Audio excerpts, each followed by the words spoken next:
Hi hello అండి, అందరు ఎలా ఉన్నారు? ఓం నమో వెంకటేశాయ. ఈరోజైతే మీకు స్వామివారి దగ్గర ఉన్న తీర్థము, తిరుమల స్వామివారి దగ్గర ఉన్న తీర్థం గురించి అయితే మీకు చెప్దాం అనుకుంటున్నానండి.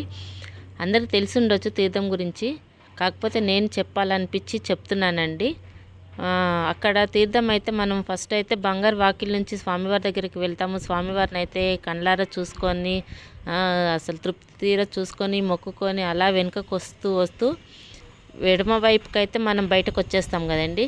బయటకు వచ్చిన తర్వాత వెంటనే అరుగుల పైన వకులమాత గుడి ఉంటుందండి. వకులమాత గుడి దర్శనం చేసుకోవాలండి కంపల్సరీ. వకులమాత గుడి అయితే దర్శనం అయితే కంపల్సరీ చేసుకోవాలి.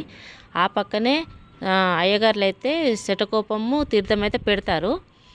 తీర్థం అయితే కంపల్సరీ తీసుకోవాలండి. మీరు తీర్థం తీసుకోకుండా వస్తే మటుకు మీరు చాలా మిస్ అవుతారండి. ఎందుకంటారా, అందులో బ్రహ్మాది దేవతల చెయ్యి కలిపి ఉంటుందండి.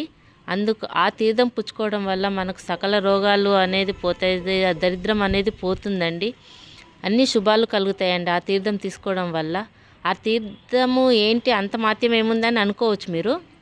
ఏంటంటే రాత్రి స్వామివారికి పవలింపు సేవ చేసేటప్పుడు పెద్ద గంగాళంలో అయితే వాటర్ నింపి అయితే అక్కడ పెడతారంట. ముక్కోటి దేవతలు వచ్చి బ్రహ్మాది విష్ణు అందరు స్వాములు దేవతలు వచ్చి స్వామివారికి అయితే కాళ్ళైతే కడుగుతారంటండి. ఆ కడగంగా నీళ్లు, మిగిలిన నీళ్ళే గంగాళంలో కొన్ని ఉంటాయంట. ఆ నీళ్ళల్లో మళ్ళీ ఇంకా కొన్ని నీళ్లు పోసి మనకైతే తీర్థంగా ఇస్తారు. ఆ తీర్థం కంపల్సరీ తీసుకోవాలండి. చాలామందికి తెలిసిండొచ్చు ఈ విషయము. నేను తెలియని వాళ్ళ గురించి చెప్తున్నాను. కంపల్సరీ తీసుకోండి. ఈసారి వెళ్ళినప్పుడు మీరైతే ఆ తీర్థం మటుకు కంపల్సరీ పుచ్చుకోండి. ఎందుకంటే చాలా లైన్ ఉంటుంది, తోస్తారు, నూకుతారు. ఇంతమందిలో మనమేం వెళ్తాంలే తీర్థమే కదా అని అనుకుంటాం, కానీ అనుకోకండి అట్లా. కంపల్సరీ తీర్థం తీసుకోండి మీరు. ఆ తీర్థం తీసుకొని రండి. బ్రహ్మాది దేవతలు ముట్టుకున్నారంటే మనకెంతో అది గొప్ప కదండి. అలాంటి తీర్థం దొరకడం కూడా మనకు అదృష్టము, అవును కదా.